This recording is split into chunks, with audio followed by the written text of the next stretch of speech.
네, 여러분 반갑습니다. 프레지던트 TV 오늘 첫 방송인데요. 2021년 1월의 방송입니다. 우선 제 소개부터 먼저 할게요. 저는 글로벌 빅데이터 연구소 소장 김다솜입니다. 저희 연구소는요, 420여 개의 언론기관에서 저희 연구소에서 분석하고 또 보도한 자료들을 쓰고 있습니다. 자, 여러분 지금 제 옆에 핸섬한 분이 한 분 계시는데요. 아시는 분은 다 아신다는 그분 소개해드리겠습니다. 네, 소개 부탁드릴게요. 예, 안녕하십니까. 두수 장자방입니다. 장자방은 중국 한나라의 유방을 도와서 한나라를 창건하는 데 공신을 했던 사람으로서 전략을 다뤘던 사람입니다. 그래서 저는 장자방을 닮고 싶은데 두수 앞을 보는 장자방, 이렇게 해서 두수 장자방이라고 소개하겠습니다.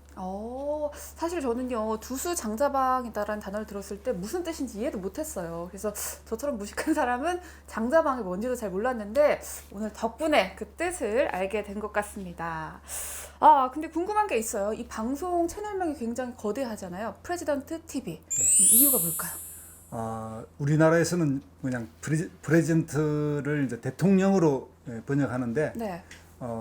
이 대통령 방송 이렇게 하려고 하다 보니까 한국 그 사람들이 인식하는 그 어떤 한계가 있어서 그냥 원어를 그대로 쓰자. 네. 그래서 프레지던트 TV 이렇게 이름 붙였고요. 대통령에 관련된 모든 것 이런 것을 다루고 싶고요. 또한 중요한 거는 뭐냐면 지금까지 대한민국 대통령들이 이렇게 성공한 대통령으로 평가받는 분이 극히 소수죠. 그쵸. 김대중 대통령 이렇게 빼고 거의 소수라서 이번에는 진짜 성공한 대통령을 만들어 보고 싶은 그런 생각도 있고, 그래서 프레지던트 TV라고 이름을 지었습니다. 성공한 대통령을 만들어 보고 싶은 염원에서 유튜브를 만드셨는데 약간 너무 엄청나다라는 생각도 사실은 해요. 예. 네. 근데 이게 가능할까요? 저희가?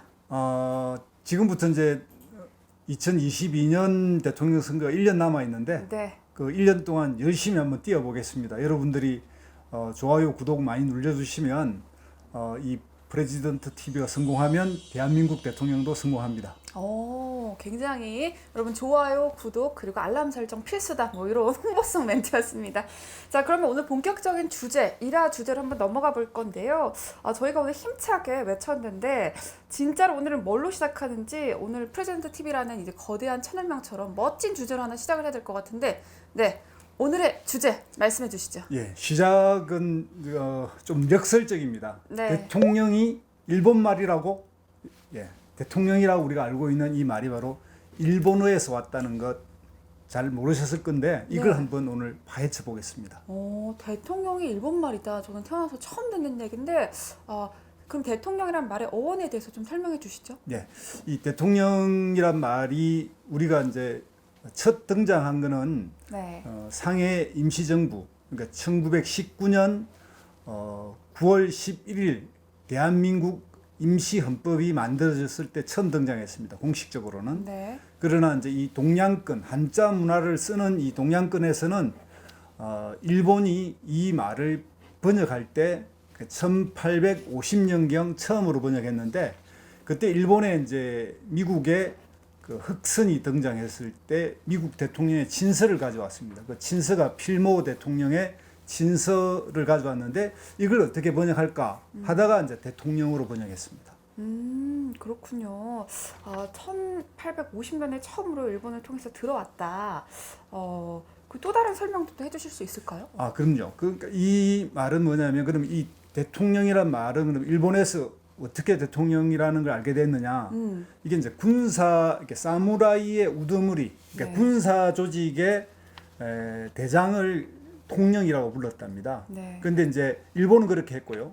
중국도 역시 이제 군사의 용어인데, 우리나라로 치면 여단장급이 이제 통령이고요. 네. 이렇게 사단장급이 통제. 우리가 이제 통영에 가면 통제영이 있지 않습니까? 삼도 수군 통제사. 이게 네. 통제가 이제 사단장급이고, 그러니까 통령이란 이 군사 계급이 높은 계급이 아닙니다.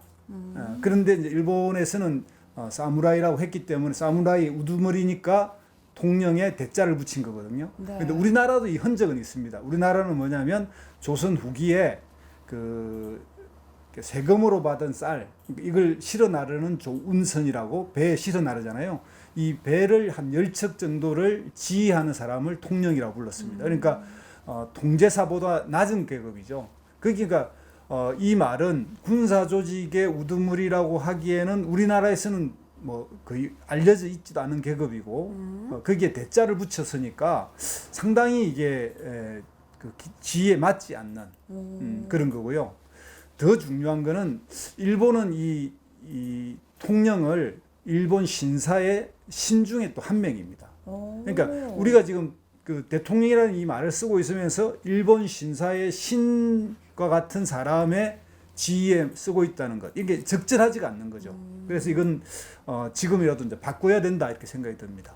아, 그러니까 일본에서는 신사 중에 한 명이었고 군사 조직의 우두머리다라는 뜻으로 쓰였는데 앞에 대자만 붙었으니까 우리나라 대통령 좀 약간 애매하긴 해요. 얘기 들어보니까. 그러니까 이제 이게 우리나라 이제 임시 헌장이라고 해가지고 네. 1919년 상해에서 처음 만들 때 그 직책은 이제 국무총리였습니다. 네. 그런데 이제 이 국무총리로 누가 뽑혔냐면 우리가 알고 있는 이승만 초대 대통령이 그때 당시 국무총리를 뽑혔는데 네. 이 이승만이라는 분은 미국에서 유학을 하고 있었기 때문에 당시에 미국의 대통령을 국무총리로 부르지 않는다는 걸 알고 있었거든요. 총리와 대통령은 다르다. 이걸 알고 있어 놓으니까 또한 이제 일본에서 그게 대통령으로 번역됐다는 걸 잘 알고 있어서 네. 이승만 대통령이 그 8개월 뒤에 9월 11일 날 만들어지는 임시헌법에 대통령 지위를 달라고 해가지고 대통령이란 말을 처음에 쓰게 되겠습니다. 그래서 이제 우리나라 초대 임시헌법, 그러니까 임시헌법의 초대 대통령이 이승만이 됩니다. 그런데 이 이승만 씨가 결국 어떻게 되냐면 미국에서 자기가 이제 임시 대통령이라고 하고 또 네. 자기는 왕족, 그리고 뭐 왕자라고 말하기도 하고 결국 그래서 이제 27년에 가서 탄핵이 됩니다. 아하. 최초에 이제 우리나라 초대 대통령도 사실은 임시 정부 내에서도 네. 결국 이승만 씨가 탄핵이 돼서 우리는 뭐 공식적인 헌법에서는 탄핵 기록이 없지만 네. 이미 그때 당시 또 한번 탄핵이 됐습니다. 저는 몰랐어요. 그렇게 비공식적으로 탄핵이 됐는지.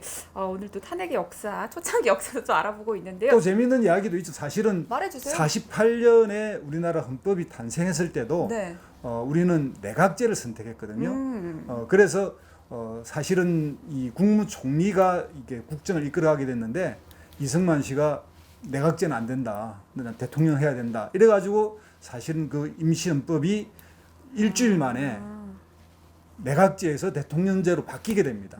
그래서 지금 현재 우리나라 헌법도 내각제적 요소가 30% 이상 들어와 있어요. 그래서 이제 그게 그 출발이 바로 이승만 씨입니다. 내각제 3, 대통령제 7에 이제 믹스가 되어 있는 상황이다. 이 얘기를 쭉 듣고 나니까 제가 약간 이런 생각이 들더라고요. 고등학교 때 국사 시간에 선생님이 칠판 이렇게 쓰면서 말씀해 주시는 그런 따스한 느낌이 듭니다.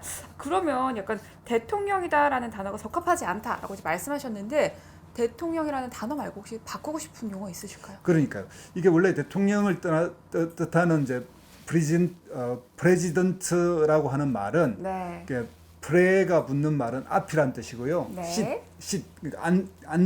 안전, 그 던트 사람, 그러니까 앞에 앉은 사람 이런 뜻이거든요. 그러니까 뭔가의 회의를 주재하는 사람 이런 뜻이라서 원뜻에 가장 가까운 거는 주석입니다. 당시 이제 우리나라 그 주석. 대통령제를 폐지하고 국무령이라고 처음에 썼고요. 네. 그리고 난 뒤에 다시 3년 뒤에 이제 김구 주석, 그러니까 주석이라는 말을 썼습니다.